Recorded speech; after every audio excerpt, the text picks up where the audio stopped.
Hi all, welcome to the pre market analysis of gold and bitcoin. അപ്പൊ നമ്മൾ കഴിഞ്ഞ ആഴ്ച പറഞ്ഞിട്ടുണ്ടായിരുന്ന ഗോൾഡിന്റെയും bit കോയിന്റെ ആ ഒരു സെയിം മൂവ്മെന്റ്സും കാര്യങ്ങളാണോ നടന്നിട്ടുള്ളത്. അപ്പോൾ നെക്സ്റ്റ് വീക്കിലോട്ടുള്ള ഗോൾഡിന്റെ ബിറ്റ് കോയിന്റെയും എന്റെ വ്യൂസും കാര്യങ്ങളും എന്തൊക്കെയാണെന്ന് നോക്കാൻ വേണ്ടി നമ്മുടെ വീഡിയോ ഫുൾ ആയിട്ട് വാച്ച് ചെയ്യുക. നിങ്ങൾക്ക് ഇതിന്റെ അകത്ത് എന്തെങ്കിലും ഇൻഫോർമേറ്റീവ് ആയിട്ടുള്ള കാര്യങ്ങൾ കിട്ടുന്നുണ്ടെങ്കിൽ അത് മാത്രം എടുക്കുക. My name is Harikrishna, I am a crypto forex trader. Welcome to market trust. നമ്മളൊരു ട്രേഡിലോട്ട് എൻ്റർ ചെയ്യുന്നതിന് മുമ്പ് ആ ഡേ എന്തെങ്കിലും ന്യൂസും കാര്യങ്ങളും ഗ്ലോബലിയോ അല്ലാതെ ഏതെങ്കിലും ഉണ്ടോ നോക്കിയിട്ട് വേണം നമ്മൾ ട്രേഡ് ചെയ്യാൻ. അപ്പൊ നമ്മൾ അടുത്ത വീക്കിലോട്ടുള്ള ന്യൂസും കാര്യങ്ങളും എന്തൊക്കെയാണെന്ന് നമുക്ക് കറന്റ്ലി ഇപ്പൊ നോക്കാം. അപ്പോൾ മൺഡേ നോക്കുവാണെങ്കിൽ നമുക്ക് USD-ലോ വലിയ ന്യൂസും കാര്യങ്ങളും ഒന്നും തന്നെ ഇല്ല. ആൻഡ് ട്യൂസ്ഡേ ജൂലൈ 1 നോക്കുവാണെങ്കിൽ നമുക്ക് ജൂലൈ 1 നോക്കുവാണെങ്കിൽ 7 PM 2 ന്യൂസും ആൻഡ് 7 PM 1 ന്യൂസും ഉണ്ട് ഡോളറിൽ. അപ്പൊ ആ ദിവസം ഒന്ന് നോക്കി വെക്കുക. Tuesday June 1. ആൻഡ് വെനസ്ഡേ നോക്കുവാണെങ്കിൽ നമുക്ക് ഒരു ന്യൂസ് ഉള്ള ഒരു 5:45 USD-യിലെ നോൺ ഫാം എംപ്ലോയ്മെന്റിന്റെ ഒരു ന്യൂസ് ഉണ്ട്. അതൊരു ഹൈ ഇമ്പാക്ട് ന്യൂസ് ആണ്. അപ്പോൾ അതൊന്ന് നോക്കി വെക്കുക. ആൻഡ് തേഴ്സ്ഡേ ഒരു ഇമ്പോർട്ടന്റ് ദിവസമാണ്. ബിക്കോസ് ഒരു 4 ന്യൂസോളം ഇവിടെ കിടപ്പുണ്ട്. 4 ന്യൂസോളം 6 PM 3 ന്യൂസും ആൻഡ് 7 PM ഒരു ന്യൂസോളം നമുക്ക് USD-യിലുണ്ട്. അപ്പൊ ആ ഒരു ദിവസം നല്ലൊരു വോളറ്റിലിറ്റിയും കാര്യങ്ങളും ഉണ്ടാവാനുള്ള ചാൻസസ് ഉണ്ട്. അപ്പോൾ ആ ഡേ ഒന്ന് നോക്കി വെക്കുക. ആൻഡ് ഫ്രൈഡേ നോക്കുവാണെങ്കിൽ നമുക്ക് ഒരു ന്യൂസും കാര്യങ്ങളും ഇല്ല. അപ്പോൾ ഈ ന്യൂസും കാര്യങ്ങളൊക്കെ ഒന്ന് നോക്കി വെച്ചേക്കാം. എന്നിട്ട് ട്രേഡിംഗ് കാര്യങ്ങൾ ഇനിഷ്യേറ്റ് ചെയ്യാം. അപ്പൊ കറന്റ് നമുക്ക് ഗോൾഡിന്റെ പോസ്റ്റ് മാർക്കറ്റ് അനാലിസിസും കാര്യങ്ങളും നോക്കാം. കഴിഞ്ഞ വീക്കിൽ നമ്മൾ പറഞ്ഞിട്ടുണ്ടായിരുന്ന എന്തൊക്കെ മൂവ്മെന്റ്സ് ആണ് നമുക്ക് കിട്ടിയിട്ടുള്ളതെന്ന് കറന്റ് നമുക്ക് നോക്കാം. ഓക്കെ, അപ്പൊ ഫസ്റ്റ് നമ്മൾ എടുക്കുവാണെങ്കിൽ ഞാൻ കഴിഞ്ഞ വീക്കിൽ പറഞ്ഞിട്ടുണ്ടായിരുന്ന ഗോൾഡിൽ ഇങ്ങനെ ഒരു low high higher low higher high higher low higher high create ചെയ്ത് പ്രൈസ് പോവാണ്. പ്രൈസ് ഇവിടുന്ന് ഒരു ഹയർ ഹൈ ക്രിയേറ്റ് ചെയ്യാൻ വേണ്ടിയിട്ടുള്ള ഒരു മൊമെന്റ് ആയിരിക്കും കാണാൻ പറ്റുന്നത്. ആൻഡ് ഈ ഒരു ലോ പ്രൈസ്, ഈ കാണുന്ന ഒരു ലോ പ്രൈസ് ബ്രേക്ക് ചെയ്യുവാണെങ്കിൽ നമുക്ക് ഈ ഒരു ഏരിയയിലോട്ടുള്ള ഒരു മൊമെന്റം കാണാൻ പറ്റുമെന്ന് ഞാൻ ആ ഒരു വീഡിയോയിൽ ഞാൻ പറഞ്ഞായിരുന്നു. ആൻഡ് അതല്ല, പ്രൈസ് 4 ഹവറിൽ ഈ ഒരു ഏരിയയിൽ ഒരു റെസിസ്റ്റൻസ് ഉണ്ടായിരുന്നു. ഈ ഒരു ഏരിയയിൽ ഉണ്ടായിരുന്നു. അത് ഞാൻ 4 ഹവർ ടൈം ഫ്രെയിമിലാണ് ഞാൻ വരച്ചിട്ടുള്ളത്. ഈ ഒരു ഏരിയയിൽ ഒരു 4 ഹവറിന്റെ ഒരു റെസിസ്റ്റൻസ് ഉണ്ടായിരുന്നു. അത് പ്രൈസ് ബ്രേക്ക് ചെയ്യുവാണെങ്കിൽ നമുക്ക് ഈ ഒരു ഏരിയ വരെയുള്ള നമ്മുടെ പുതിയൊരു ഓൾ ടൈം ഹൈയോ അല്ലെങ്കിൽ ഈ ഒരു ഏരിയ വരെയുള്ള മൊമെന്റം കാണാൻ പറ്റുമെന്ന് ഞാൻ പറഞ്ഞിട്ടുണ്ടായിരുന്നു. അപ്പോൾ 4 ഹവറിലെ ആ ഒരു ഏരിയ പ്രൈസിന് ബ്രേക്ക് ചെയ്യാൻ പറ്റിയിട്ടില്ല.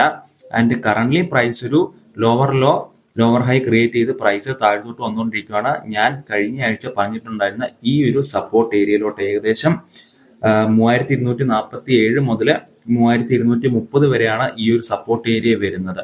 അപ്പൊ ഈ ഒരു ഏരിയ വരെയുള്ള തൊട്ടടുത്ത് വരെ പ്രൈസ് എത്തിയിട്ടുണ്ട്. അപ്പൊ നമ്മൾ കഴിഞ്ഞ ആഴ്ച പറഞ്ഞിട്ടുണ്ടായിരുന്ന ആ ഒരു സെയിം മൂവ്മെന്റ് തന്നെയാണ് സംഭവിച്ചിട്ടുള്ളത്. ആൻഡ് ഗോൾഡിന്റെ നെക്സ്റ്റ് മൂവ്മെന്റും കാര്യങ്ങളും എന്തൊക്കെയാണെന്ന് നമുക്ക് ഇനി നോക്കാം.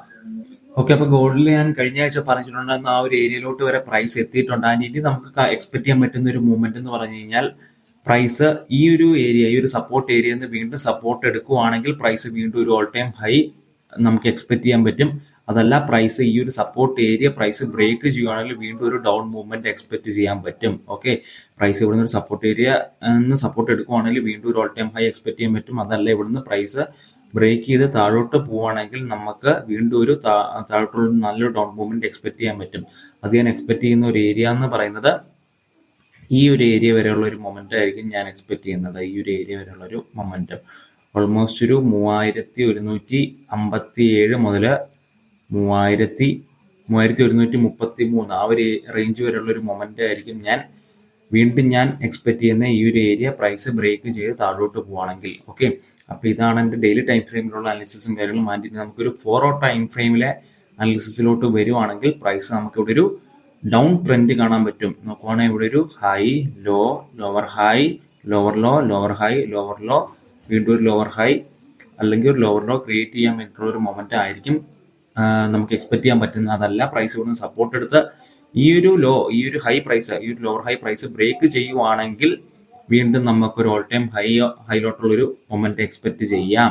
ഈ ഒരു ലോവർ ഹൈ പ്രൈസ് ബ്രേക്ക് ചെയ്യുവാണെങ്കിൽ നമുക്ക് എക്സ്പെക്ട് ചെയ്യാൻ പറ്റുന്ന ഏരിയ എന്ന് പറയുന്നത് ഈ ഒരു നെക്സ്റ്റ് റെസിസ്റ്റൻസ് ആയിട്ടുള്ള ഓൾമോസ്റ്റ് ഒരു നമ്മൾ കഴിഞ്ഞ വീക്കിലും പറഞ്ഞിട്ടുണ്ടെന്ന 3450 മുതൽ 3430 വരെയുള്ള ആ ഒരു റേഞ്ചിലെ ആ ഒരു റെസിസ്റ്റൻസ് ഏരിയ വരെ ആയിരിക്കും എന്റെ മൂവ്മെന്റ്സും കാര്യങ്ങളും ഞാൻ വെച്ചേക്കുന്നത്, എന്റെ അനാലിസിസും കാര്യങ്ങളും. ഓക്കെ, പ്രൈസ് ഈ ഒരു സപ്പോർട്ട് ഏരിയ ബ്രേക്ക് ചെയ്യുവാണെങ്കിൽ ഞാൻ എക്സ്പെക്ട് ചെയ്യുന്ന ഒരു ഏരിയ എന്ന് പറയാൻ താഴെ ഞാൻ പറഞ്ഞിട്ടുണ്ടായിരുന്ന ആ ഒരു 3158 മുതൽ 3132 വരെയുള്ള ആ ഒരു സപ്പോർട്ട് ഏരിയയിലോട്ടായിരിക്കും. അതല്ല, ഇവിടെ സപ്പോർട്ട് എടുക്കുവാണെങ്കിൽ പ്രൈസ് എന്നിട്ട് ഇവിടെ ഒരു ചേഞ്ച് ഓഫ് ക്യാരക്ടർ, ഈ ഒരു 4 ഹവർ ടൈം ഫ്രെയിമിൽ നമ്മുടെ ഈ ഒരു ലോവർ ഹൈ പ്രൈസ് ബ്രേക്ക് ചെയ്യുവാണെങ്കിൽ നെക്സ്റ്റ് ഞാൻ എക്സ്പെക്ട് ചെയ്യുന്ന ഈ ഒരു റെസിസ്റ്റൻസ് ഏരിയ വരെ ആയിരിക്കും.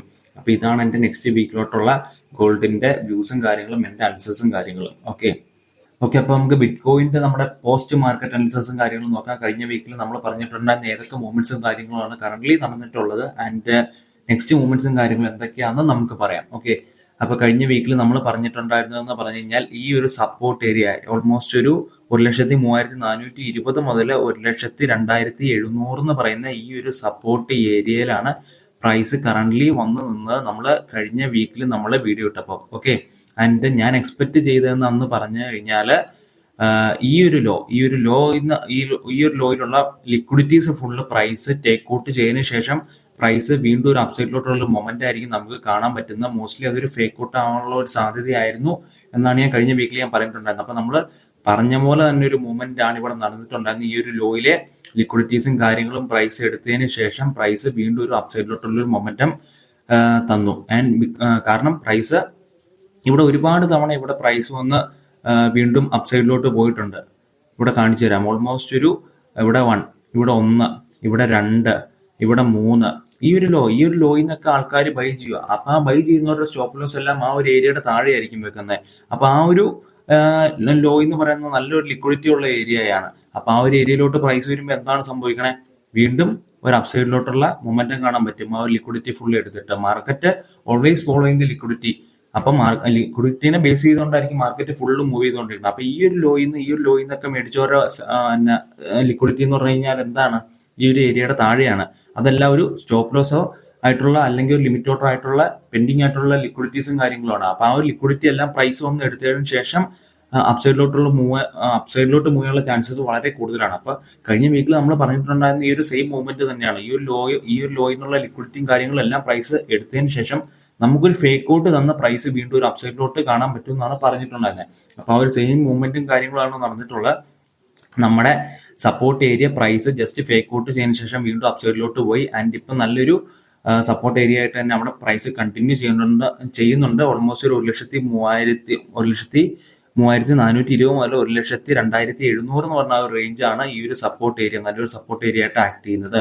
ഓക്കെ അപ്പൊ നമ്മുടെ നെക്സ്റ്റ് വ്യൂസും കാര്യങ്ങളും എന്തൊക്കെയാണെന്ന് ഞാൻ പറയാം. ഓക്കെ ആൻഡ് പ്രൈസ് ഇനി ഞാൻ എക്സ്പെക്ട് ചെയ്യുന്നതെന്ന് പറഞ്ഞു കഴിഞ്ഞാൽ ഇവിടെ നമുക്ക് ഡെയിലി ടൈം ഫ്രെയിമിൽ നോക്കുവാണെങ്കിൽ ഒരു ട്രെൻഡ് ലൈൻ റെസിസ്റ്റൻസ് ഇവിടെ കാണാൻ പറ്റും. ഒരു ട്രെൻഡ് ലൈൻ റെസിസ്റ്റൻസ് ഓൾമോസ്റ്റ് ഒരു 2 തവണയോളം ഇവിടെ നമുക്ക് റെസിസ്റ്റൻസ് പ്രൈസ് എടുത്തതായിട്ട് കാണാൻ പറ്റും. 1, 2 ആൻഡ് ഈ ഒരു ട്രെൻഡ് ലൈൻ റെസിസ്റ്റൻസ് പ്രൈസ് എപ്പോൾ ബ്രേക്ക് ചെയ്യുന്നോ ആൻഡ് അപ്പോൾ ഒരു അപ്സൈഡിലോട്ടുള്ള ഒരു മൊമെന്റം കാണാൻ പറ്റും. ഓക്കെ ഈ ഒരു trend line resistance price break ചെയ്താലാണ് നെക്സ്റ്റ് ഒരു മൊമെന്റം ഞാൻ എക്സ്പെക്ട് ചെയ്യുന്നത്. അതിന് മുമ്പ് ഞാൻ എക്സ്പെക്ട് ചെയ്യുന്ന ഒരു കാര്യം എന്ന് പറഞ്ഞു കഴിഞ്ഞാൽ പ്രൈസ് ഇവിടെ നമുക്ക് നോക്കിക്കഴിഞ്ഞു കഴിഞ്ഞാൽ ഇവിടെ നോക്കിക്കഴിഞ്ഞു കഴിഞ്ഞാൽ നമുക്കൊരു ഫെയർ വാല്യൂ ഗ്യാപ്പ് കാണാൻ പറ്റും. ഈ ഒരു fair value gap okay daily time ഫ്രെയിമിൽ നോക്കിയപ്പോൾ നമുക്കൊരു 3 ക്യാൻഡിൽ ഫോർമേഷനിൽ നമുക്കൊരു ഫെയർ വാല്യൂ ഗ്യാപ്പ് കാണാൻ പറ്റും. ഒരു ഫെയർ വാല്യൂ ഗ്യാപ്പ് എന്ന് പറഞ്ഞാൽ എന്താണ്?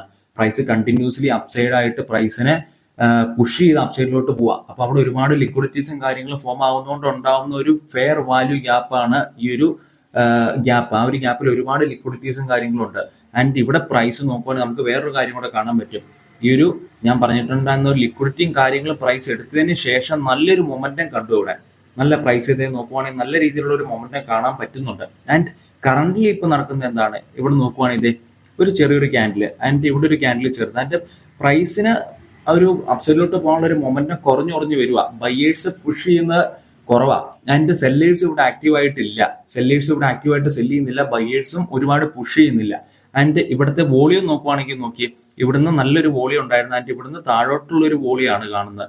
വോളിയം കുറഞ്ഞു വരിക. അപ്പൊ നമുക്കൊരു ചെറിയൊരു സെല്ല് നമുക്ക് എക്സ്പെക്ട് ചെയ്യാൻ പറ്റും. അത് ഞാൻ എക്സ്പെക്ട് ചെയ്യുന്ന ഒരു സെൽ സൈഡ് എക്സ്പെക്ട് ചെയ്യുന്ന ഈ ഒരു ഫെയർ വാല്യൂ ഗ്യാപ്പിലെ ലിക്വിഡിറ്റിയും കാര്യങ്ങളും എടുത്തതിന് ശേഷം ഈ ഒരു ട്രെൻഡ് ലൈൻ നമ്മൾ നേരത്തെ പറഞ്ഞിട്ടുണ്ടായിരുന്ന 2 റെസിസ്റ്റൻസ് എടുത്തിട്ടുണ്ടെന്ന ആ ഒരു ട്രെൻഡ് ലൈൻ പ്രൈസ് ബ്രേക്ക് ചെയ്യുവാണെങ്കിൽ നെക്സ്റ്റ് ഞാനൊരു ഓൾ ടൈം ഹൈയിലോട്ടുള്ള ഒരു മൊമെന്റ് ആയിരിക്കും എക്സ്പെക്ട് ചെയ്യണേ. ആ ഒരു ഏരിയ എന്നും പറയുന്നത് ഫസ്റ്റ് ഞാൻ ഈ ഒരു ട്രെൻഡ് ലൈൻ ബ്രേക്ക് ചെയ്താൽ ഞാൻ എക്സ്പെക്ട് ചെയ്യുന്ന ഏരിയ എന്ന് പറയുന്ന ഈ ഒരു ഏരിയ ആയിരിക്കും. ഓൾമോസ്റ്റ് ഒരു 1,10,11,778 മുതൽ 1,10,11,324 എന്ന് പറയുന്ന ആ ഒരു റെസിസ്റ്റൻസ് ഏരിയയിലായിട്ടാണ് ഞാൻ നെക്സ്റ്റ് എക്സ്പെക്ട് ചെയ്യുന്ന ആ ഒരു മൂവ്മെന്റും കാര്യങ്ങളും. ഈ ഒരു ട്രെൻഡ് ലൈൻ പ്രൈസ് ബ്രേക്ക് ചെയ്യുവാണെങ്കിൽ, അതിന്റെ പ്രൈസ് ഈ ഒരു റെസിസ്റ്റൻസും കൂടെ ബ്രേക്ക് ചെയ്യുവാണെങ്കിൽ നെക്സ്റ്റ് നമുക്കൊരു ഓൾ ടൈം ഹൈയിലോട്ടുള്ളൊരു മൊമെന്റം എക്സ്പെക്ട് ചെയ്യാൻ പറ്റും. അപ്പൊ ഇതാണ് എന്റെ നെക്സ്റ്റ് ബിറ്റ്കോയിന്റെ അനാലിസിസും കാര്യങ്ങളും നെക്സ്റ്റ് വീക്കിലോട്ടുള്ള. പിന്നെ അത് എന്തെങ്കിലും ഇൻഫോർമേറ്റീവ് ആയിട്ടുള്ള കാര്യങ്ങൾ നിങ്ങൾക്ക് കിട്ടിയിട്ടുണ്ടെങ്കിൽ അത് മാത്രം എടുക്കുക. അപ്പോൾ എല്ലാവരും റിസ്ക്കും കാര്യങ്ങളെല്ലാം പ്രോപ്പറായിട്ട് മാനേജ് ചെയ്ത് നല്ല അനാലിസിസും കാര്യങ്ങളെല്ലാം നടത്തി കറക്റ്റായിട്ട് എൻട്രിയും കാര്യങ്ങളും എടുക്കുക. ന്യൂസും കാര്യങ്ങളും എല്ലാം പരമാവധി ആ ഒരു ടൈമിൽ എൻട്രി എടുക്കാതിരിക്കുക. ഓക്കെ, അപ്പോൾ ഇതുപോലത്തെ ഇൻഫോർമേറ്റീവ് ആയിട്ടുള്ള വീഡിയോസിനായി നമ്മുടെ ചാനൽ എന്തായാലും സബ്സ്ക്രൈബ് ചെയ്തിരിക്കുക.